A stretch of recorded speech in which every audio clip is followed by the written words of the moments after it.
Good morning, everyone. We were doing the chapter in civics, functions of the state government. And in that, last time, the audio was not able to get recorded because there was a call hanging. A little portion of it could not be heard. Though in the live class you heard it, but those who were absent or did not attend the live class, when they will go through the video, they won't find the 5 minutes video in an audio way. Okay, the voice was not very clear.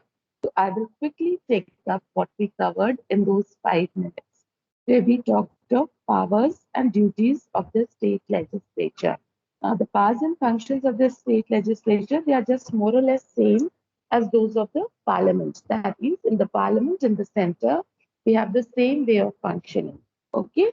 Now, the state legislature makes laws on 66 subjects. Please underline that, which is mentioned in the state list. There are three lists: the national list or the union list, which deals with the subject of the entire country's administration. Then the second is the state list, in which every state has the right to lay down the laws and follow them.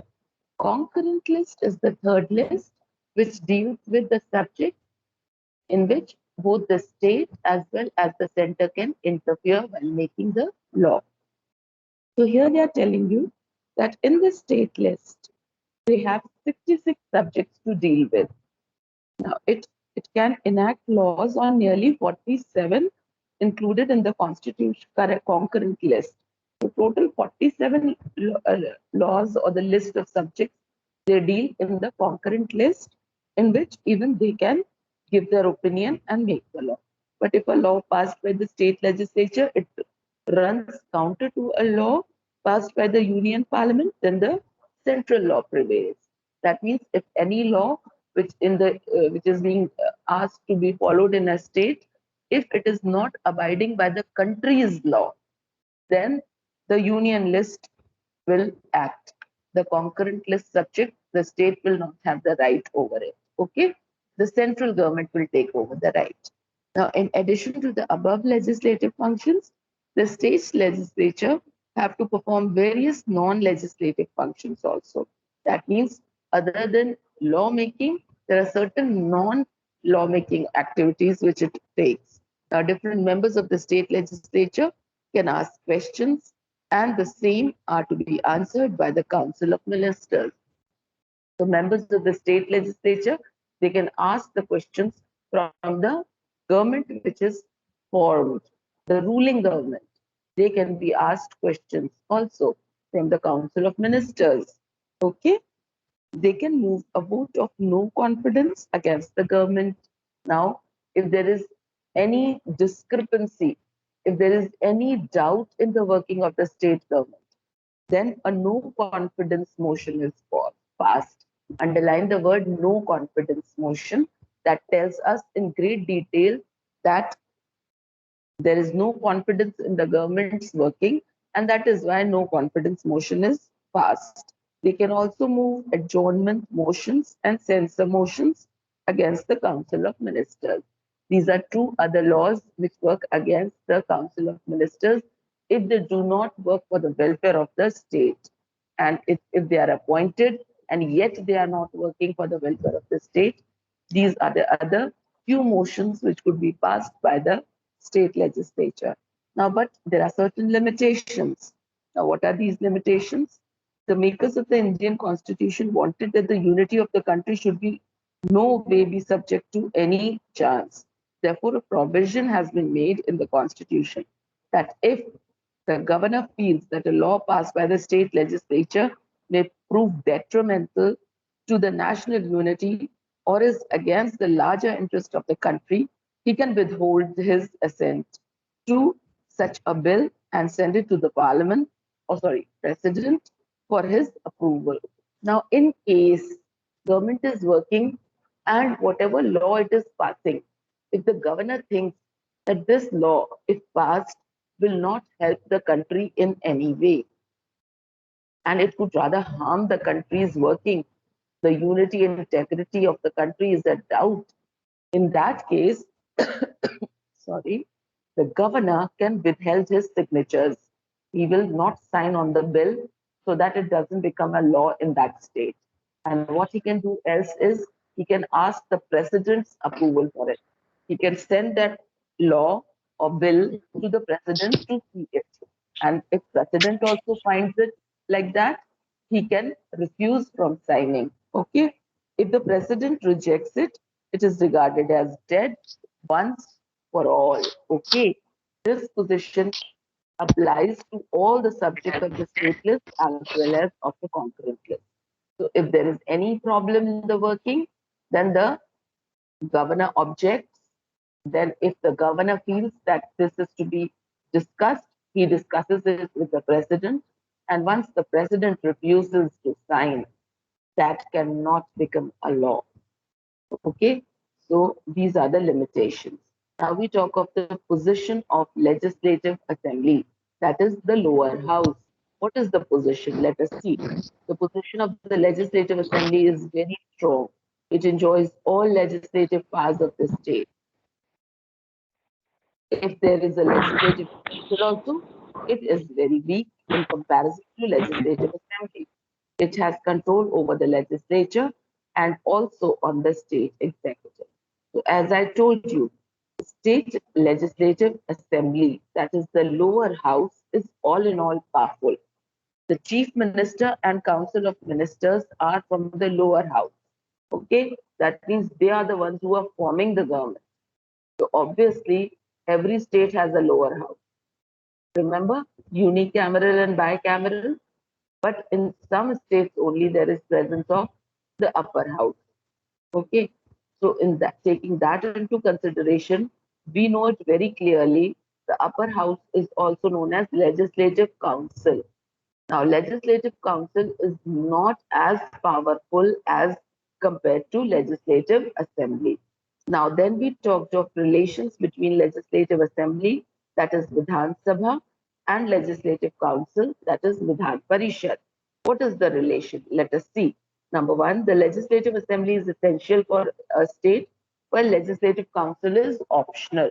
Now, we all know that legislative assembly, the lower house, is necessary because elections are held, people elect their candidates, and the government which wins takes over the formation of the government. The party which wins takes over the formation of the government.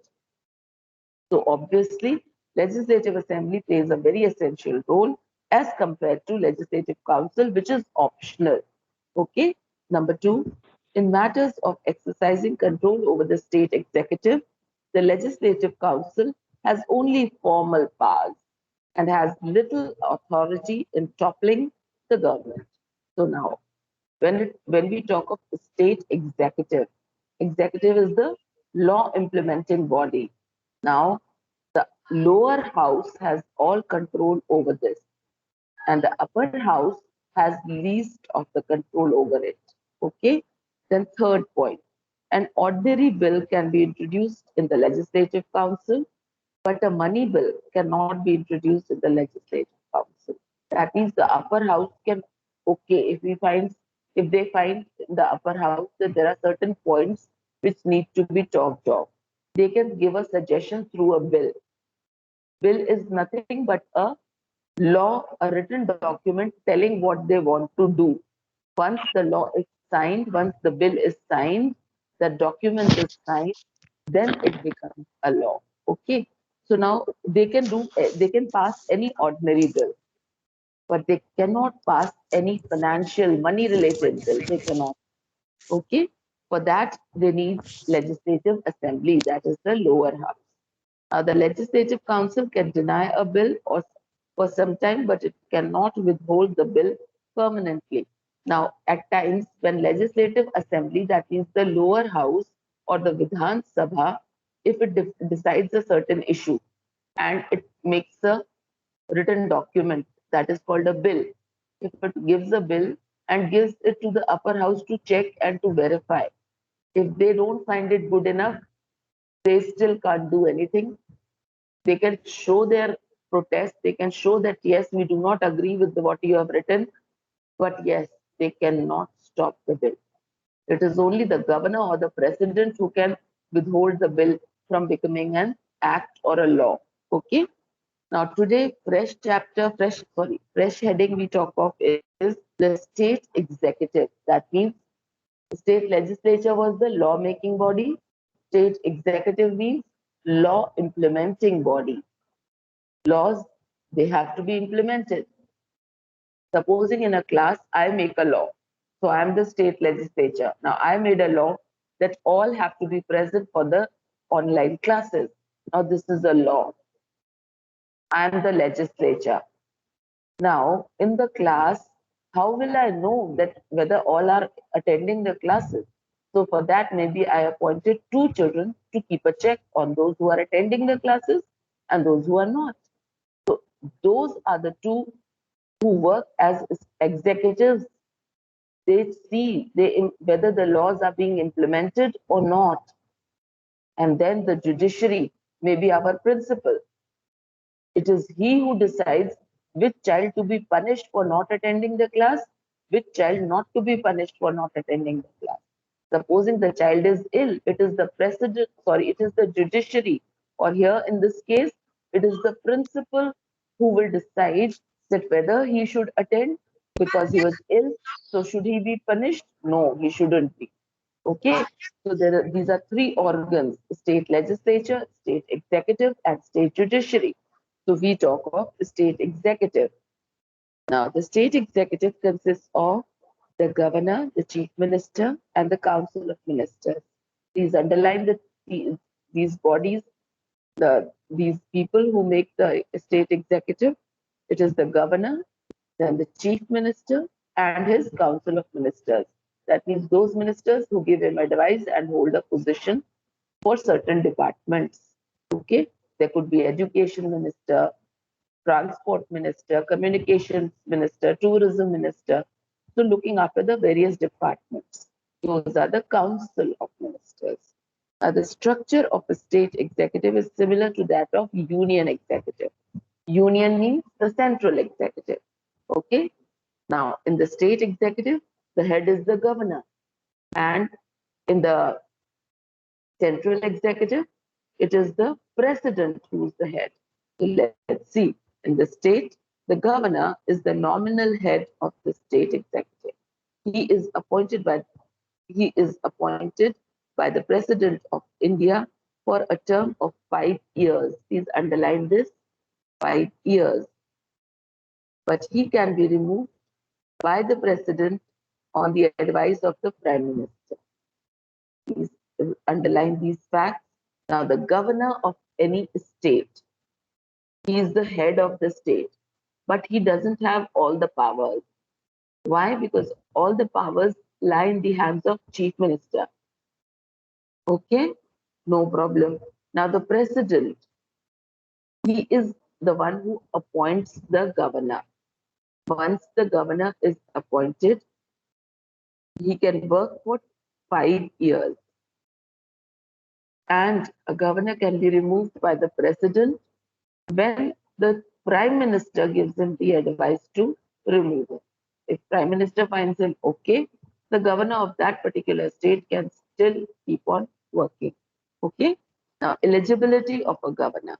He should be a citizen of India and at least 35 years of age. The first clause, eligibility, means who can become a governor. Okay, anyone and everyone who has 35 years of age and is a citizen of India can become the governor. Number two, if he is a member of the parliament or of a state legislature, he has to resign from the seat after assuming the office of the governor. So now, the person who is either working in the parliament, that means in the center, or in the state legislature, if he is the person who is now the governor, he has to leave the two posts. He has to resign from the post which he was earlier holding. Only then he can take up the office of the governor. He cannot hold any office of profit under the government at any level. Now, if he's the governor, he cannot do any other job. It is not that he can be an engineer and a doctor and a governor also. No, he cannot take up to any other job other than being the post of governor which has been given to him. The powers and functions of the governor. Like the President of India, the governor of a state acts as a constitutional head of the state during the ordinary times. But unlike the president, he becomes the real ruler of the state whenever the administration of the state is taken over by the president due to any cause or reason. His powers and functions are now, before I go on to the powers and functions, let me tell you the governor can work at the state level if the state government is dissolved beforehand before the completion of 5 years. 5 साल तक government रहती है, government का head है governor. So if the government is dissolved because of some reason, that means that the state is without any government. So governor immediately takes the power, and the president gives him the power to rule over that state till the re-elections are held, till the problem is solved, till the solutions are sorted. Okay, so main functions of the governor are his executive powers, that means implementing powers. Let us see. He is the constitutional head of the state. According to the constitution, he is the head of the state. Every state has a governor. All administration is carried on his name. Now, if you see the currency of India, it has the governor's signature on it. Okay, so basically everything done in that state is under the leadership of the governor. It's his sign which is needed. Okay. Number two, he appoints other members of the Council of Ministers on the recommendation of the Chief Minister. Chief Minister, he is the elected head. The people, the common people of that state have elected and chosen him. So he is actually, the power is in Chief Minister's hand. But the governor is made the highermost person, and it is he who works in recommendation and in sorting out, in making the chief minister and in appointing the council of ministers on advice of the chief minister. Okay, it is the chief minister who gives advice. Yeah, I want this person for education, this person for defense, this person for another field. He names his council of ministers. The chief minister names his council of ministers, and it is the governor who says yes for it and makes it confirmed. Okay. Number three, he appoints the attorney general, underline, the advocate general, underline, chairman, and members of the State Public Service Commission and other officers at key positions in the state. So it is he who appoints various other people such as attorney general, advocate general, chairman, and other members of the State Public Service Commission. Okay. Now coming on to legislative powers. Let us see the law-making powers. The governor summons, adjourns, and prorogues the session of the state legislature. Let me tell you the meaning of these two terms. It is the governor who summons. That means he calls for the meeting for the state legislature. Any meeting in the Vidhan Sabha or Vidhan Parishad is held when the governor says so. Okay, the meeting is summoned, adjourned, that means it is cancelled, and prorogues, that means it continues. Any meeting could be started, could be stopped, or could be resumed only when the governor says so. Okay, he addresses the opening session of the Legislative Assembly. Now, every year, the Legislative Assembly, that means the lower house, sits for a meeting. So every year, a new year begins every year, 1st January. Okay, so maybe a date is decided, and the first meeting of every year, when the state legislature begins, it is presided by the governor. It is started by the governor, with the opening session being taken up by the governor. Okay, number two, no bill can become a law without his signature. As I told you, any written document which is called bill can only become a law or an act after the signature of the governor. Number 3, he may dissolve the legislative assembly even before the expiry of 5 years in the following cases. Now, the ruling government is forming the state legislative assembly, and that can rule for 5 years. But the governor has the power to dissolve that assembly. Now, in which cases he can do so? Please turn over to 192. Number 1, on the advice of the chief minister. That means if the chief minister says that I'm not able to manage the state affairs, in that case, the governor dissolves the government. Number 2, in case there is breakdown of constitutional machinery, supposing there's some unlawful act done, in that case, it is the governor who takes the priority and says, the state government is not able to do work properly under the constitutional levels, so it has to be stopped. So that is called the breakdown of constitutional machinery.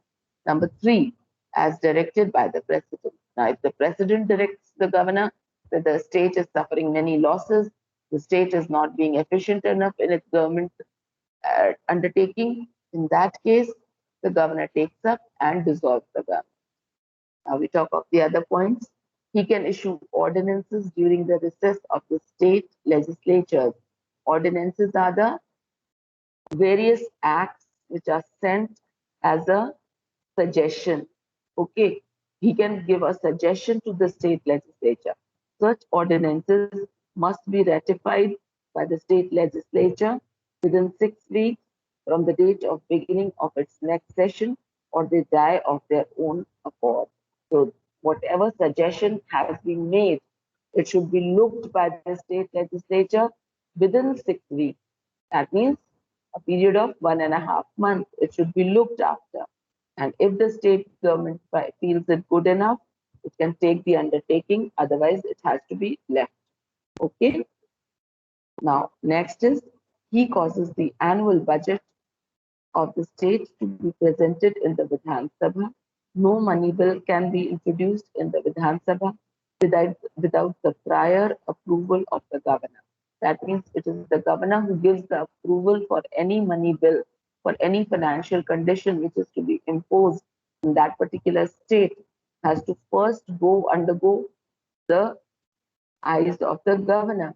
And it is he who starts the annual budget after being discussed. After the annual budget is discussed, it is presented in the Vidhan Sabha for the other members to know the exact position. Okay. Now, judicial powers of the governor. The governor of a state has some judicial duties as well. He can pardon, commute, or reprieve punishments on recipients of appeals for mercy. Now, see such a good power he has. When a judge passes any law against a person, supposing a thief was given a lifetime imprisonment because he had stolen or maybe he had killed somebody while stealing. So the law punished him that, okay, now you'll be in jail for the rest of your life. Now, if that particular thief, asks for mercy, दया की भीख मांगता है, then comes the governor's judicial power. He has the right to pardon him, to commute him. That means he can be prosecuted, he can be asked questions again, or reprieve punishments, or he can impose more punishments in spite of what has been told by the judiciary. So this is the special power of the governor. He can pardon any criminal, he can commute any criminal, or he can reprieve any punishment of the criminal. Okay. Then number 2, he may change the death penalty into life imprisonment or may pardon the so-called culprit altogether. Supposing any criminal has been given a death sentence, okay, तुम्हें फांसी की सजा होगी. In that case, if he pleads for mercy from the governor of that state where the prisoner is can pardon the criminal. Okay, or he can reduce his punishment by asking him for lifetime imprisonment also. Is this much clear to each one of you? Is this much clear? Yes, ma'am. Okay, so we stop Yes, here for ma'am. today. Thank you, children. We stop here for today. You can leave, children.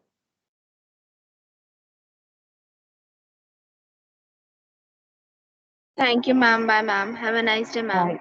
Bye. Bye. Bye. Take care. Take care.